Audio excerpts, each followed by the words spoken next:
நமது சிறப்பு விருந்தினர் மதிப்பிற்குரிய பேராயர் திரு சாம் யேசுதாஸ் அவர்கள். வணக்கம் சார். வணக்கம் சார். இன்னைக்கு சவுக்கு சங்கர் கைதாயிருக்காரு, அதுதான் மிகப்பெரிய ஒரு ட்ரெண்டிங்கா ஓடிட்டு இருக்கு. சவுக்கு சங்கரோட கைதை பத்தி உங்களுடைய கருத்துக்களை கொஞ்சம் பகிர்ந்துங்க சார். அவருடைய கைது நியாயமானதா தவறானதா? சவுக்கு சங்கர் என்ற யூடியூபாளர் கைது செய்யப்பட்டிருக்கிறார். அது நியாயமானதா சரியானதா என்றால் சட்டத்தின்படி அது சரியானதுதான். ஒரு பெண்களை இழிவுபடுத்தும்படியாக ஒரு யூடியூபராக இருந்தாலும் சரி, அவர் யாராக இருந்தாலும் சரி பேசினார் என்றால் சட்டத்தின்படி அது தவறுதான். ஆனால் கைதை நாங்கள் வரவேற்றாலும், ஆனால் அதற்கு பிறகு நடக்கிற அந்த வன்முறையில் என்று சொல்லப்படுகிற காரியங்கள் உண்மையா இருக்கும் என்றால் அதை வன்மையாக கண்டிக்கிறோம். ஏன்னா ஒரு தனி மனித சுதந்திரம், மனித உரிமை பாதுகாப்பு போன்றவற்றெல்லாம் பேசுகிற அரசாங்கம், காவல்துறை ஒரு தனி மனிதனை கைது செய்து அவன் மீது வழக்கு பதிவு செய்து அவன் தவறு செய்திருந்தால் அவனுக்கு சட்டப்படி என்ன தண்டனை கொடுக்கணும். அதுதான் நீதி, நியாயம். ஆனால் சவுக்கு சங்கருடைய அந்த வழக்கு போகிற போக்கை பார்த்தால் முன்னாள் ஜெயலலிதா ஆட்சியில செரீனா மீது போடப்பட்ட கஞ்சா வழக்கு போன்று இதுவும் ஒரு தவறான ஒரு முன்னுதாரணத்தை தருமோ என்ற ஒரு அச்சம் வருகிறது. அவர் அந்த பெண்கள் மீது ஆபாசமாக பேசினார், அரசு அதிகாரிகளை வேலை செய்ய விடாமல் தடுத்தார், காவல்துறை அதிகாரிகளை குறித்து தவறாக பேசினார். அதெல்லாம் உண்மை, அதெல்லாம் அவரே பேசியிருக்கிறார், ஆதாரம் இருக்கிறது. அதற்கான வழக்கை பதிவு செய்து அதற்காக சட்டப்படி நடவடிக்கை எடுத்தால் அதை நாங்கள் வரவேற்கிறோம். ஆனால் கைது செய்யப்பட்ட ஒரு நபர் அவர் உள்ளே போய் அவரை அடித்தார்கள், கை உடைக்கப்பட்டதுன்னு பல காரியங்களை சொல்றாங்க. அது இந்த வரைக்கும் அதுல உண்மைத்தன்மை சரியா தெரியல. ஒரு கட்டுக்கதையா இல்லை அவர் மேல் ஒரு மக்களுக்கு ஒரு அனுதாபம் வர வேண்டும் என்று பொய்யாக திரித்து கூறுகிறாரா தெரியல. அப்படி அது உண்மையா இருக்கும் என்றால் அதை சிறுபான்மை மக்கள் நல கட்சி சார்பாக நாங்கள் உண்மையாக கண்டிக்கிறோம். தனி மனித சுதந்திரமாக இருக்கிற இந்த நாட்டில் யாருக்குமே அடக்குமுறை இருக்கக்கூடாது. காவல்துறை பழிவாங்குற நோக்கத்தோடு எந்த ஒரு மனிதனையும் உள்ள அடிக்கிறது கையில் எடுத்துக்கூடாது. அதுவும் அவர் நீதிமன்ற காவலில் இருக்கும்போது ஒரு கைதியை துன்புறுத்தி அச்சுறுத்தி மரண பயத்தை ஏற்படுத்துவதுதான் மிகப்பெரிய ஒரு குற்றமாகும்.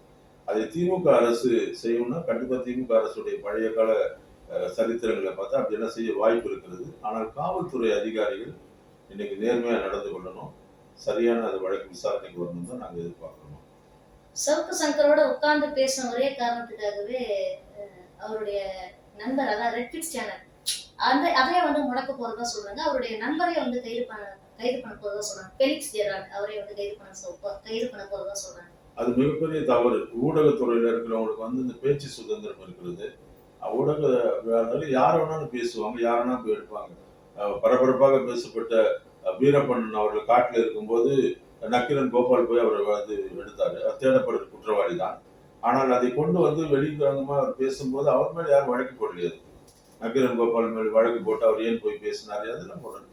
அப்போ ஊடகத்துறை என்பது மக்களுக்கு நன்மை செய்வதற்காக, சமுதாயத்தில் இருக்க அநீதிகளை பேசுவதற்காக எல்லா தரப்புகாரங்களும் பேசுவாங்க, தவறு கிடையாது. எத்தனையோ ஊடகத்துறை ஊடகவியலாளர்கள் தலைமறைவா இருக்கிற தீவிரவாதிகள்கிட்ட பேசி தான் கருத்துக்களை வெளியிட்டு இருக்காங்க. அது அவர்களுடைய ஜனநாயக பணி. அதை அச்சுறுத்தும்படியோ அவங்களை பயமுறுத்தும்படியோ அரசு செய்யுமானால் அது வன்மையாக கண்டிக்கத்தக்கது. அது ரெட்ஃபிக்ஸ் பெலிக்ஸ் மீது இவர்கள் வஞ்சம் வைத்து அப்படி கைது செய்வார்கள் என்று சொன்னால் அதை நாங்கள் வன்மையாக கண்டிக்கிறோம். எந்த ஒரு தனி மனிதனுக்கும் இந்த தேசத்துல பேசுகிற பேச்சு சுதந்திரத்தை இந்திய அரசியலமைப்பு சட்டம் கொடுக்கிறது. அது ஊடகத்துறைக்கு அதிகமாக அவருக்கு அது ஒரு ஜனநாயக கடமை. அவர்கள் எல்லாருடைய கருத்துக்களையும் அவர்கள் கண்டிப்பாக எடுத்து மக்களிடத்தில் சொல்ல வேண்டியது, நீதியும் நேர்மையாக சொல்ல வேண்டியது அவருடைய கடமை. அதை அவர் ஒரு சவுக்கு சங்கரிடத்தில் பேசினார் என்பதற்காக அவர் மேல் வழக்கு போடுவார்கள், அவர் தேடுவார்கள் சொன்னால் அது தவறான நடைமுறை. அதை நாங்கள் எதிர்க்கிறோம். அதே போல எடப்பாடி பாத்தீங்கன்னா திடீர்னு சவுக்கு சங்கருக்கு அதாவது இப்பதான் அவருடைய கட்சிக்கு ஆதரவு கொடுக்கிறார் சவுக்கு சங்கர். 2021 வரை பாத்தீங்கன்னா சவுக்கு சங்கர் எடப்பாடிக்கு எதிராக பேசிக் கொண்டிருந்தார். கொடநாடு கொலை வழக்கு பத்தி பேசினார். இப்ப திடீர்னு பாத்தீங்கன்னா ஒரு 2 வருஷத்துக்கு முன்னாடி நீதிமன்றத்தால் கைது செய்யப்பட்ட பிறகு, அதாவது நீதிமன்ற அவமதிப்பு வழக்குல அவர் சிறைக்கு சென்று விட்ட பிறகு திடீர்னு எடப்பாடிக்கு ஆதரவு கொடுக்க ஆரம்பிச்சார். எடப்பாடி முழுக்க முழுக்க சவுக்கு சங்கரோட ஆலோசனையை கேட்டு செயல்படுறாரு. இதை பத்தி உங்களுடைய கருத்து என்ன சார்? அது அரசியல்வாதிகளுடைய அந்த அவருடைய புரிந்து புரிந்து கொள்கிற தன்மையை பொறுத்து இருக்கு.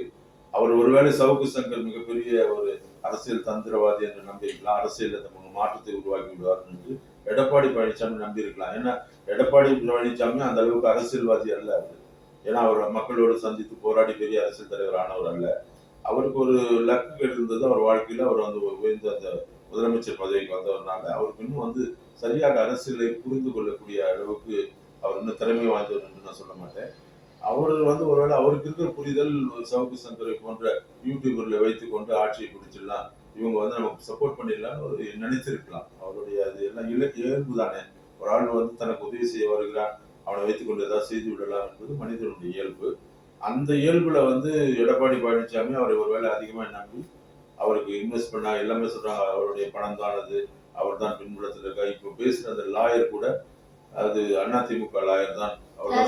கோபாலகிருஷ்ணன் அதிமுக லாயர்ன்றதுக்கான ஆதாரங்கள் எல்லாம் சொல்றாங்க. ஏன்னா அவர் வந்து கோவையில இந்த தேர்தல் நடக்கும்போது அண்ணாமலையுடைய அந்த அவருடைய அந்த அப்ளிகேஷன் அவருடைய வேட்பாளர் மனுவை திரும்பி பெற வேண்டாம், அவர் வந்து தவறு செய்துட்டார்ன்றதை அடுத்த திருத்தமா சொல்லுகிறார். அந்த வீடியோவில் அந்த அதிமுக எதிர்ப்பு தெரிவிக்கிற அந்த வீடியோல கோபாலகிருஷ்ணன் தான் இருக்காரு அப்படின்ற ஆதாரங்கள்ல தான் வெளியே வருது. அப்படின்ற போது அதிமுக என்ற ஒரு கட்சி சவுக்கு சங்கரை இந்த பின்புலத்துல இருந்து பேசுகிறது என்பதை நம்ம எடுத்துக்கலாம். ஏன்னா ஒருவேளை அவருக்கு உதவி செய்வதற்காக கூட அவங்க இருக்கலாம்.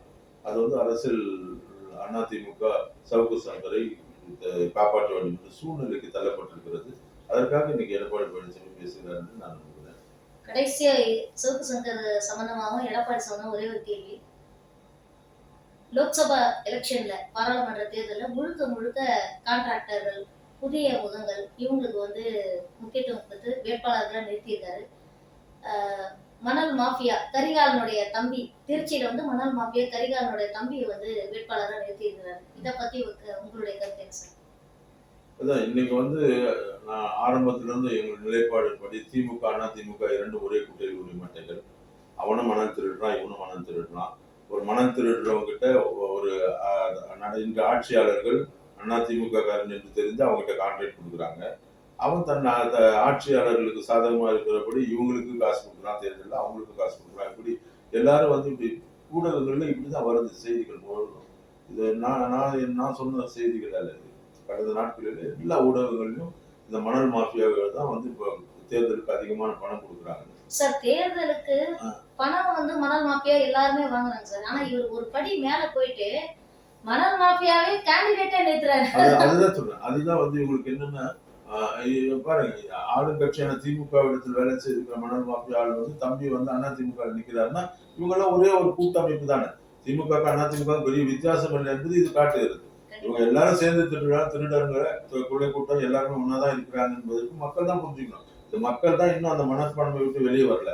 இவர்கள் எல்லாம் ஒரே குட்டையில் கூடிய மட்டைகள் அன்னைக்கு காமராஜ் சொன்னது இன்னைக்கு வரைக்கும் பாருங்க அது நிலையா இருக்கிறது. இவங்களுக்கு இருவருக்கும் எல்லாவற்றிலும் கூட்டணியாக தான் இருப்பாங்க. அதுக்கு ஒரு படி மேல போய் பாருங்க, அவங்க தம்பியவே அவர் தேர்தலில் அது திமுக எதிர்த்தே நிக்க வைக்கிறாங்க அப்படின்னு சொன்னா இது இது இது வந்து உச்சக்கட்டம். இவங்களுடைய அறியாமையின் உச்சக்கட்டமா இல்லை இவங்க கூட்டமைப்புல இருக்கிற இவங்களோட ஒற்றுமையின் உச்சக்கட்டமா தெரியாது. ஆனா மக்கள் தான் முட்டாளா இருக்கிறாங்கன்றது இதுல இருந்து புரிஞ்சுக்கலாம். அதாவது இயற்கை வளங்கள் திராவிட கட்சிகள் ரெண்டு பேரும் இருக்கிற வரைக்கும் இயற்கை வளங்கள் எல்லாமே வந்து சூறையாடப்படும்.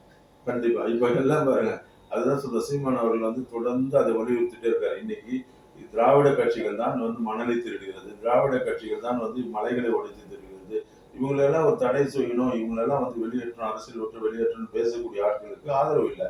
ஆனா தொடர்ந்து நம்மளுடைய இயற்கை வளங்களை திருடி நம்மளை வந்து ஏமாத்துகிற, மக்களை சுரண்டுகிற இந்த ஆட்சியாளர் தண்ணியை எடுத்து விற்கிறான். ஆனா தண்ணி இலவசமா கொடுக்கக்கூடிய ஆட்சியாளருக்கு வந்து அதிகாரம் இல்லை. எப்படிப்பட்ட பல பிரச்சனைகளை இந்த அரசு வந்து கவனிக்காம இருக்கிறதால யார் ஆட்சி செய்ய வேண்டும் என்ற நிலையை தமிழ்நாடு மக்கள் மறுபடியும் ஒரு சீராய்வு செய்ய வேண்டும்ன்றதுதான் இதை காட்டுகிறது. சரிங்க சார். இப்ப தண்ணீரை பத்தி நீங்க பேசுறீங்க.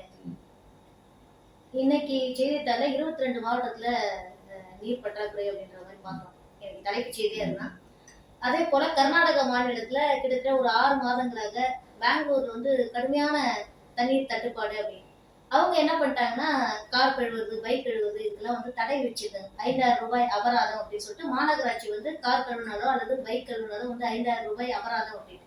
அப்ப பக்கத்து மாநிலத்துல அந்த தண்ணீர் தட்டுப்பாடு பிரச்சனை இருக்கும்போது ஏற்கனவே வந்து தமிழ்நாட்டுக்கும் கர்நாடகத்துக்கும் இடையில இந்த காவிரி நீர் பிரச்சனை இருக்கு. அப்ப நம்ம தமிழ்நாடு வந்து எப்ப கர்நாடகத்துல வந்து பிரச்சனை வந்ததோ, தண்ணீர் பிரச்சனை வந்ததோ அப்பவே உஷாராயிருக்கணும்ல.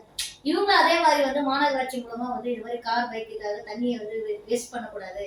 அதே போல மழை நீர் வந்து சேகரிக்கணும் அப்படி. மழை நீர் கூட விடுங்க, ஏன்னா இது ஒரு 6 மாசத்துக்கு முன்னாடி வந்த பிரச்சனை தான். அந்த மாதிரி ஒரு முன்னெச்சரிக்கை நடவடிக்கை நம்ம தமிழ்நாட்டுல எடுக்கணும் சார். தமிழக அரசு வந்து இதுல வந்து சிறப்பான ஒரு திட்டத்தை அறிவிச்சிருக்கு. நீங்க எல்லாம் கவனிச்சீங்கன்னா என்னன்னு தெரியல.